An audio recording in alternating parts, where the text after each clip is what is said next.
नमस्ते हमारे प्यारे भाई, कैसे हैं जी। आज से दिल्ली पुलिस कांस्टेबल एग्जीक्यूटिव के एग्जाम शुरू हैं और आपका पेपर ये लगातार चलेगा 6 जनवरी तक। फिर Delhi police head constable ministerial का होगा, एडब्ल्यू टीपीयू का होगा मेरे भाई। ठीक है, तो एसएससी तो पेपर लेने के मूड में है पूरी तरीके से। ये खत्म होते ही जीडी का पेपर आएगा, फिर 2026 का कैलेंडर तो आ ही चुका होगा, फिर एसएससी जो है अपने 2026 के पेपर करवाएगा। देखो, रीजनिंग अच्छा पूछ रहे हैं एसएससी वाले, जीके तो बहुत बढ़िया पूछ रहे हैं, इंग्लिश का भी लेवल उठा रहे हैं, पर गणित में जो है करंट नहीं डाल रहे, है ना। गणित उतना बढ़िया नहीं पूछ रहे।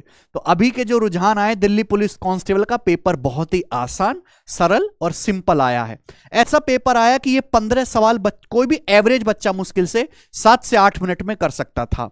और अगर किसी बच्चे ने एसएससी के लेटेस्ट पेपर जो हुए, जैसे अभी सीएचएसएल हुआ है, सीजीएल हुआ है, सिलेक्शन फेज हुआ है, इन सबको बढ़िया से कर रखा है, तो यानी कि आगे का पेपर वो आराम से दे सकता है। रिपीटेशन बहुत है और सिंपल सिंपल सवालों को ही कई कई बार एग्जामिनर पूछ रहा है। तो मेरे भाई, दिल्ली पुलिस कांस्टेबल का जो पेपर हुआ है, किस लेवल का पेपर हुआ है और कैसा आगे मेंटेन रहेगा लेवल, कौन कौन से सवाल आएंगे मैं आपको बताने वाला हूं। ये 15 सवाल जो है करो आप मेरे साथ, ठीक है जी। ऐसे ही रुझान और ऐसे ही रहने वाले हैं, ठीक है दोस्तों। आ जाओ, कॉपी पेन लेके बैठो मेरे साथ। पहले सवाल से पहला सवाल आपके सामने खुलता है। एक विक्रेता अपनी वस्तु का मूल्य उसके क्रय मूल्य से 32% अधिक अंकित करता है, लेकिन नगद भुगतान पर 16% की छूट देता है, ठीक है ना। तो आपसे पूछा नगद में बेचने पर उसका लाभ प्रतिशत क्या है, ठीक है ना। तो एक सेलर कॉस्ट प्राइस से 32% अधिक प्राइस रखा है, 32% मार्कअप किया, फिर कैश पेमेंट पर 16% क्या दे रहा है, छूट दे रहा है।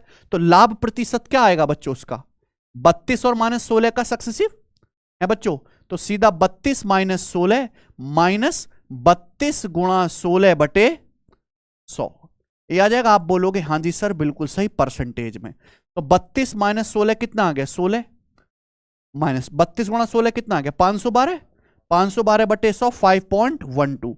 तो 16 में से 5.12 घटाएंगे तो कितना आ जाएगा भाई, 10.88, ठीक है ना।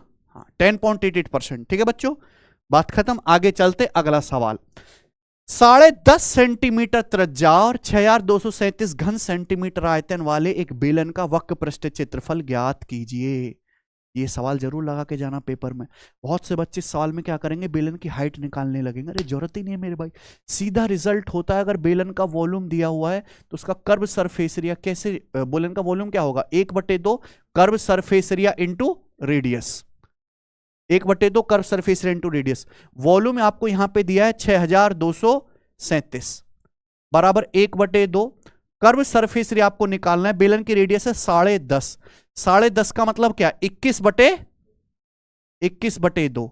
बस कैलकुलेशन कर लेंगे, ठीक है भाई। जीरो तो आएगा नहीं, यानी कि ये आंसर है। कहीं कोई 5 का जिक्र नहीं है तो एंड में जीरो नहीं आएगा, खत्म। सॉल्व करना चाहो तो सॉल्व भी हो जाएगा भाई। ये बताओ 21 दूनी 42 बचा 20, 203। तो 21 निम्मा 189, तो कितना बच जाएगा 14, 21 सत्ते 100, यानी कि 297 गुणा कितना आ गया बच्चों, ये 2 दूनी 4, 297 गुणा 4 सेंटीमीटर स्क्वायर। ये कर्व सरफेस रहे तो दिया है ना, क्लियर है। 1200 - 12 आ जाएगा। चलिए, 40 लीटर घोल में 25% नमक है। घोल में नमक की सांद्रता 40% करने के लिए कितने लीटर पानी वाष्पित करना होगा। How many litre of water must be evaporated so that concentration of salt become 40%। बढ़िया सवाल है। एक नमक पानी का घोल है, कितना 40 लीटर, वहां में कितना नमक है 25%। बोला कितना पानी गैस पे गर्म करके उड़ा दें कि नमक का कंसंट्रेशन क्या हो जा 40%। देखो, आप गर्म करोगे तो पानी तो उड़ जाएगा, लेकिन नमक तो सेम उतना ही रहेगा ना। नमक पहले नमक कितना था, 40 लीटर का 25%, यानी कि 10 लीटर, 10 लीटर नमक था। अब नमक का कंसंट्रेशन कितना होना चाहिए, 40%। 40% की फ्रैक्शन वैल्यू 2/5, यानी कि टोटल अगर सॉल्यूशन 5 है तो उसमें नमक कितना होना चाहिए, 2 की वैल्यू 10 लीटर, तो 5 की वैल्यू कितनी आ जाएगी 25, यानी कि पहले सॉल्यूशन 40 था तो अब कितना छोड़ देंगे, तो कितना पानी गर्म करके उड़ा देंगे 15 लीटर। कुछ है बच्चों, नहीं। रवि ने 2 योजनाओं में 3 साल के लिए 25,000 रुपए इन्वेस्ट किया। दोनों स्कीम 12% का सालाना ब्याज देती हैं। One give simple interest, other give compound interest, compounded annually. Difference between interest and from both scheme. सवाल को बड़ा घुमाया गया लेकिन सवाल में कुछ दम है। 25,000 रुपए मेरे प्यारे भी इन्वेस्ट कर दिए 3 साल के लिए 12% ब्याज की दर से। एक स्कीम में सिंपल इंटरेस्ट मिल रहा है, एक स्कीम में कंपाउंड इंटरेस्ट। ब्याज का डिफरेंस यानी कि 3 साल की CISI का क्या पूछा है? डिफरेंस। तरीके तो बहुत सारे पर बेस्ट मेथड क्या है जो कभी धोखा नहीं देगा? Golden ratio. 3 साल के लिए गोल्डन रेशियो क्या होता है? 3-3-1। और यहां से जो पैसा निकलेगा वही 3 साल के CI और 3 साल के SI का क्या होता है? डिफरेंस। ठीक है ना बच्चों? प्रिंसिपल कितना है? 25,000 रुपए। ब्याज की दर कितनी है? 12%। तो अब 12% करते जाओ। 25,000 का 12% कितना आ जाएगा? 25,000 का 12% 250 गुणा 12 यानी कि 3,000। ठीक है बच्चों? और 3,000 का 12% कितना आ जाएगा? 12×3 = 36, 360। 360 का 12% कितना आ जाएगा मेरे भाई? 36 और 7.2 43.2। 360 का 12%। ठीक है? 3 साल के CISI का डिफरेंस इनकी मल्टीप्लाई करके जोड़ दो। 36 1080 प्लस 43.2। ठीक है ना? पूरा मैंने आपको कैलकुलेट करके बता दिया। क्या आ गया ऑप्शन के हिसाब से? 1123.2 रुपए। ठीक है ना? खटाक से आंसर आ जाएगा, बिल्कुल नहीं घबराना। Decimal expansion of a rational number is, परिमेय संख्या का दशमलव विस्तार क्या होता है? ऐसे सवाल अचानक से मेरे भाई उभर के आ गए नंबर सिस्टम में। क्लासिफिकेशन नंबर्स के थ्योरेटिकल सवाल बहुत ज्यादा आने लगे। पहले तो बिल्कुल बंद हो गए थे बीच में। तो जो भी रैशनल नंबर हैं वो क्या होते हैं मेरे भाई? रैशनल नंबर परिमेय संख्या यानी कि P/Q फॉर्म। समझ में आया ना? तो रैशनल नंबर या तो होंगे टर्मिनेटिंग डेसिमल, अगर या फिर नॉन टर्मिनेटिंग भी होगा तो रिपीटिंग होगा, यानी कि शांत दशमलव या रिपीटिंग डेसिमल। तो ऑप्शन नंबर क्या है? बी ऑप्शन हो गया। तो ये केवल थ्योरेटिकल सवाल है, कुछ नहीं करना। किसी धनराशि पर 15% ब्याज की दर से 2 साल के चक्रवृद्धि ब्याज और साधारण ब्याज का अंतर कितना है? आपसे क्या पूछा है? मूलधन। बहुत आसान सा सवाल है। अगर ब्याज की दर 15% है, 15% की फ्रैक्शन वैल्यू क्या होती है बच्चों? 3/20। 2 साल के CISI का डिफरेंस पूछा है। ब्याज की दर 15% है, 3/20। सीधा ही इसी का स्क्वायर कर दो, क्या आ जाएगा? 9/400। यानी कि अगर आपका प्रिंसिपल 400 है ना मेरे भाई, तो 2 साल के CISI का डिफरेंस है 9। 9 की वैल्यू सवाल में कितनी है? 360 ही है ना? 360 रुपए 40 गुना। तो आपका प्रिंसिपल कितना आएगा? 400 का 40 गुना यानी कि 16,000 रुपया खटाक। कोई दिक्कत? Option number B. ठीक है? आसान सा है ना? आओ। After 2 successive increment, a person's salary become 156.25% of the original salary. If the percentage increase in second increment was equal to that in the first increment, second increment में भी उतनी ही परसेंटेज सैलरी बढ़ी है जितनी पहले इंक्रीमेंट में बढ़ी है। तो आपसे पूछा है what was the percentage of each increment.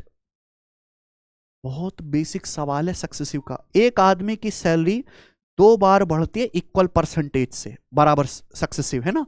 और सैलरी ओरिजिनल सैलरी का कितना हो गई? 156.25%। सैलरी 100% होती है स्टार्टिंग में, 100% से बढ़ के 156.25% हो गई, यानी कि सैलरी बढ़ी कितनी? 56.25% बढ़ी, है ना? और 2 बार ये सक्सेसिव इंक्रीज हुआ है, तो 56.25% 20 का सक्सेसिव तो नहीं आएगा, 44 होता है। 30 का 2 बार सक्सेसिव करेंगे 69% आएगा, क्या है? 25। 25 का 2 बार सक्सेसिव 25 + 25 + 25 गुणा 25/100, 50 + 6.25 56.25%। अरे कुछ है क्या इसमें? नहीं। अगला सवाल है आपके सामने 8। PQR अकेले काम करते काम को 15, 20, 30 दिन में कर सकते हैं। तीनों ने साथ में काम शुरू किया। 4 दिन के बाद P ने काम छोड़ दिया। Q ने काम पूरा होने से 6 दिन पहले ही काम छोड़ दिया। R ने बचा काम अकेले ही किया है, तो आपसे पूछा काम कुल कितने दिन में पूरा हुआ। बता ऐसे सवाल कैसे सॉल्व करते हैं हम लोग? शिफ्टिंग मेथड से। भाई 3 लोग हैं प्यारे दोस्तों, ये CHSL के पेपर का आया हुआ सवाल है लेटेस्ट, जो मैं करवा रहा हूं, आपको करके जाना ही है पेपर में, जिनका सिर्फ आगे पेपर है। P काम 15 दिन में कर सकता है, Q 20 दिन में और R 30 दिन में। तो 15, 20, 30 से कटने वाला नंबर क्या है इनका एलसीएम? तो मान लिया टोटल वर्क क्या है? 60। तो P की एफिशिएंसी कितनी है? और Q की 3 और R की 2। ठीक है बच्चों? सपोज मेरे भाई काम यहां से होना शुरू हुआ और काम यहां पे जाके खत्म हुआ, यही है। तो हमें ये टाइम निकालना है मेरे प्यारे भाई कि ये काम कितने समय में पूरा हुआ है।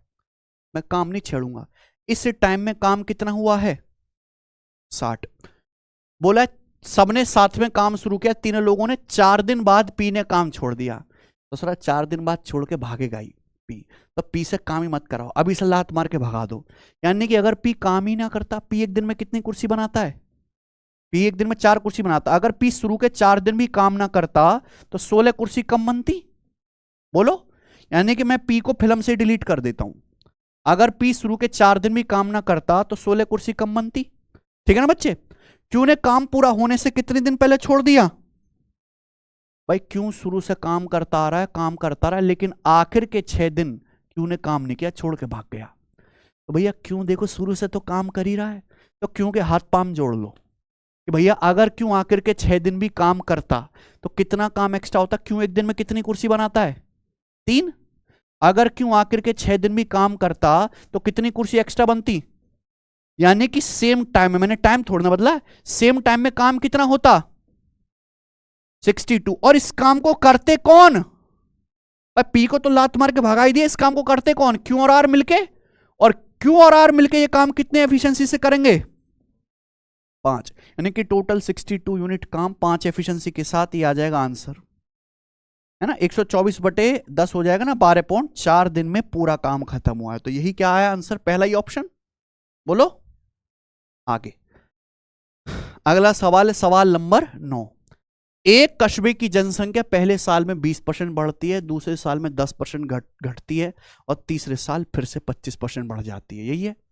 पूछा है शुरुआत में जनसंख्या कितनी थी 40,000, तो पूछा 3 साल बाद, स्टार्टिंग की जनसंख्या दी है, पूछी क्या है 3 साल बाद। तो ये तो बहुत आसान हो गया मेरे भाई, डेटा भी बहुत आसान है ना, फ्रैक्शन से कर लेना भाई। एक कस्बे की जनसंख्या शुरुआत में कितनी थी 40,000, पहले साल कितनी बढ़ते 20%, 1/5, 1/5 बढ़ाओगे तो 6/5 हो जाएगी, और अगले साल 10% घटाते हैं तो कितनी हो जाएगी 90%, 90% यानी कि 9 फिर उसके अगले साल 25% बढ़ते, 25% होता है 1/4, 4 को 1 बढ़ाओगे तो कितना हो जाएगा 5, 5/4 गुना हो जाएगी, ठीक है बच्चों। अब बताओ, देखो 5 से 5 तो कट गया, और 40 से मेरे प्यारे भाई कितना कट गया 1000, यानी कि 6 निम्मा 54,000 आंसर है। कोई दिक्कत,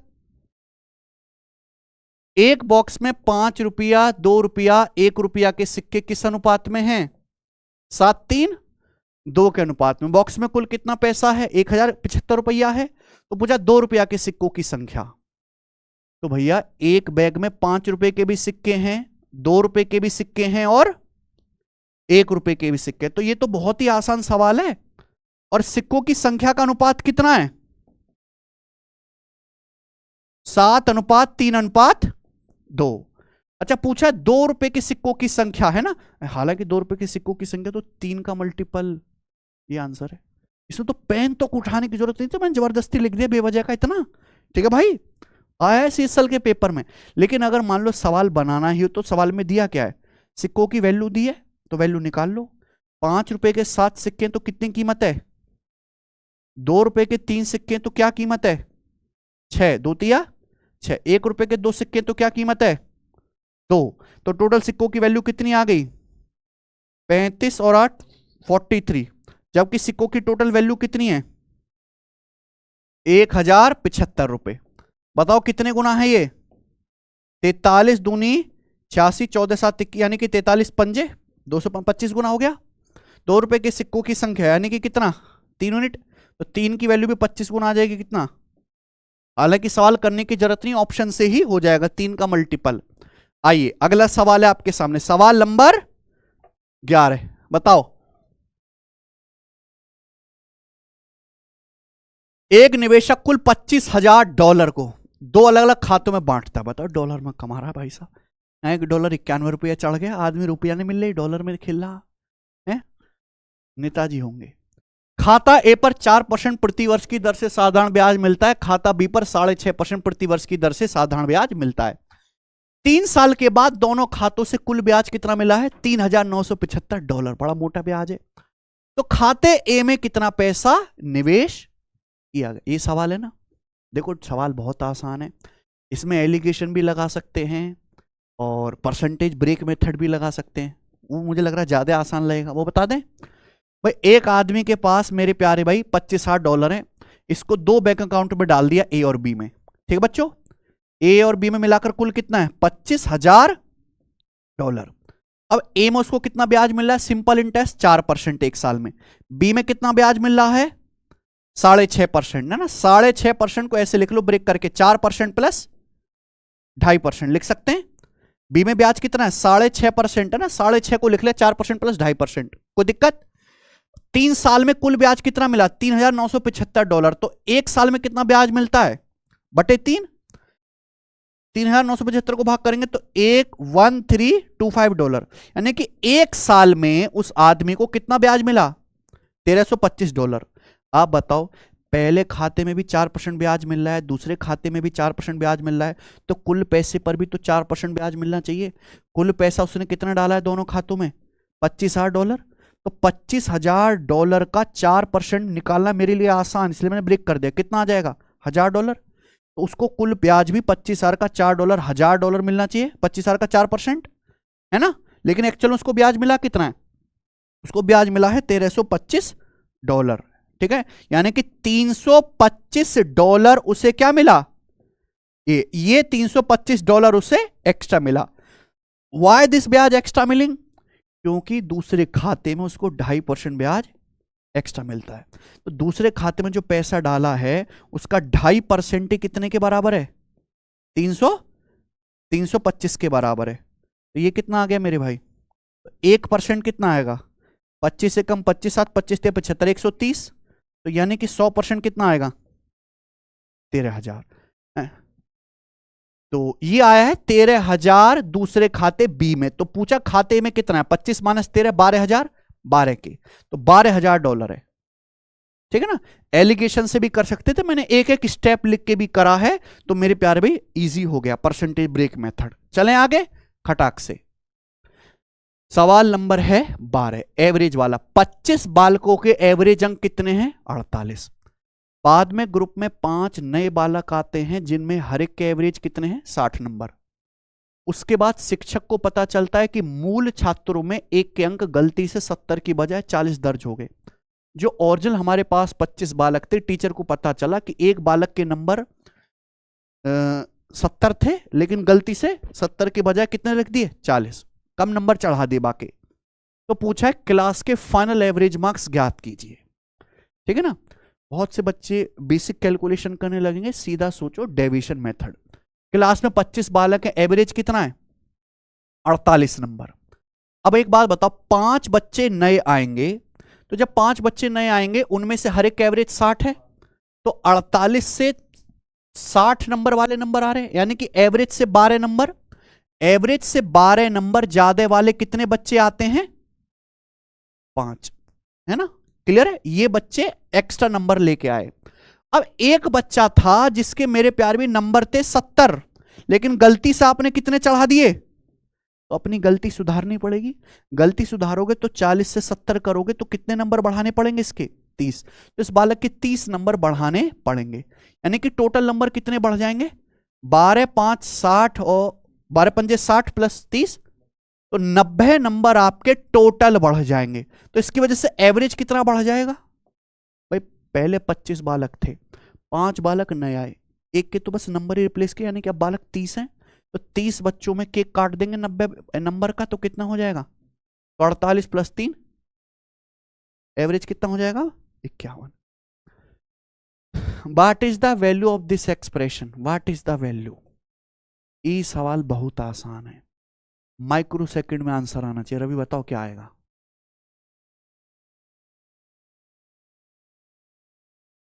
बिल्कुल सही, लेकिन यहां पे हमें कैलकुलेशन भी तो करनी है। देखो बेसिक क्या है 1 2 3 4 5 स्क्वायर, 1 2 3 4 5 ये 1 2 3 4 6, 1 2 3 4 5 प्लस 1 है, ये लिखोगे अपने आप हो जाएगा सवाल।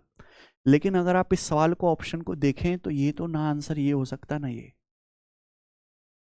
क्या है 1 2 3 4 5 का स्क्वायर और प्लस कुछ है, 1235 के स्क्वायर में कुछ जोड़ रहे हैं, तो आंसर का जब अंडर रूट लेंगे तो 1 2 3 4 5 से बड़ा ही आएगा, यानी कि या तो बी ऑप्शन है या सी। लेकिन यहां तो यूनिट डिजिट क्या है, और 7। भाई 1 2 3 5 के स्क्वायर में कुछ जोड़ोगे फिर अंडर रूट लोगे तो आंसर तो 1 2 3 5 से बड़ा ही आएगा ना। अगर मैं यूनिट डिजिट निकालूं, इसका यूनिट डिजिट क्या है, 5 का स्क्वायर 25 5, इसका यूनिट डिजिट क्या है और इसका क्या है, तो 5 5 10 6 16, तो अंडर रूट लेंगे तो यूनिट डिजिट या तो 4 आएगा या 6, 7 तो आएगा नहीं, यानी कि आंसर क्या है, समझ में ना। तो ये मेथड क्या है, सबसे बढ़िया यूनिट डिजिट वाला। ऐसे ही हो जाएंगे सवाल। सवाल नंबर आपके सामने 14। एक चाय विक्रेता दो टाइप की चाय को मिलाता है, एक की कीमत है 120 रुपए किलोग्राम, दूसरे की है 150 रुपए किलोग्राम। मिलाने के बाद मिक्सचर को 168 रुपए पर केजी के हिसाब से बेचता है, और बेचने से कितना लाभ होता है, 20%। ठीक है ना। वांछित विक्रय मूल्य और लाभ प्राप्त करने के लिए दोनों टाइप की चाय को किस अनुपात में मिलाना होगा, वेट के अनुसार, है ना। तो यार ये तो एलिगेशन है।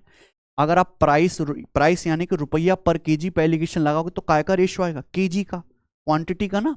आप दो टाइप की चाय को मिलाते हो, एक की कीमत 120 रुपए पर केजी, दूसरे की है 150 रुपए पर केजी। मिलाने से जो मिश्रण बनता है उस मिश्रण को आप 168 रुपए पर केजी में बेचते हो। ये मिश्रण का सेलिंग प्राइस है, ना कि कॉस्ट प्राइस। मिश्रण को 168 रुपए पर केजी में बेचने से कितना प्रॉफिट हो रहा है, 20%। 100% पे 20% का प्रॉफिट हो रहा है, यानी कि कितने की वैल्यू है, 120% की। तो आप यहां से क्या निकाल लीजिए, 100% की वैल्यू निकालो, मिश्रण का क्या आ जाएगा, सीपी आ गया ना, क्लियर है। तो ये कितना आ जाएगा, 140। तो मिश्रण का कॉस्ट प्राइस आ जाएगा बच्चों 140।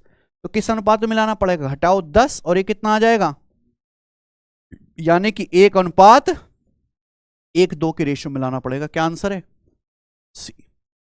आखिरी करेंगे मेरे भाई। यार आपको बताओ, एक भी सवाल में दिक्कत आई काई को। एक समलंब चतुर्भुज का क्षेत्रफल ज्ञात कीजिए जिसकी समांतर भुजाएं हैं 8.4 और 10.8। समांतर भुजाओं के बीच की दूरी है 7.5 सेंटीमीटर। पहले तो समलंब चतुर्भुज या ट्रेपेजियम समझो, ये होता है ट्रेपेजियम।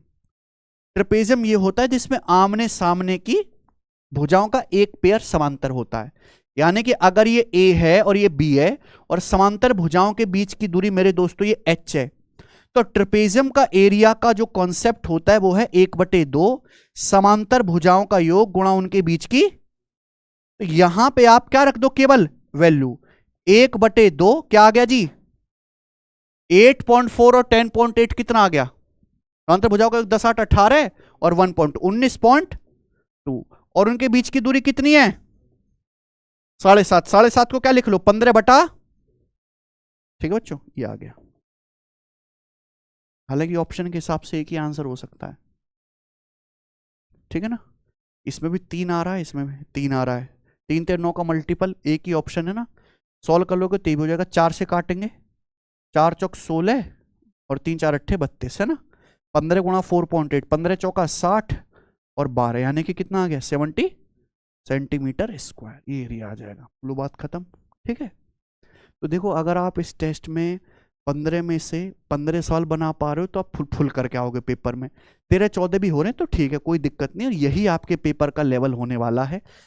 दिल्ली पुलिस कांस्टेबल से जो बच्चे निपट लिए हैं वो काय की तैयारी में लग जाएंगे जी, फुल तरीके से यूपीएसआई दरोगा जी की तैयारी में। तो अगर आपको दरोगा की तैयारी करनी है तो सिलेक्शन वे एप्लीकेशन पर अभी जो हमारा बैच चल रहा है दरोगा के लिए, उसको ज्वाइन करके पढ़ सकते हो, कि इसका पेपर तो अभी लेट है, मार्च में, तो आपके पास समय है, ठीक है बच्चे।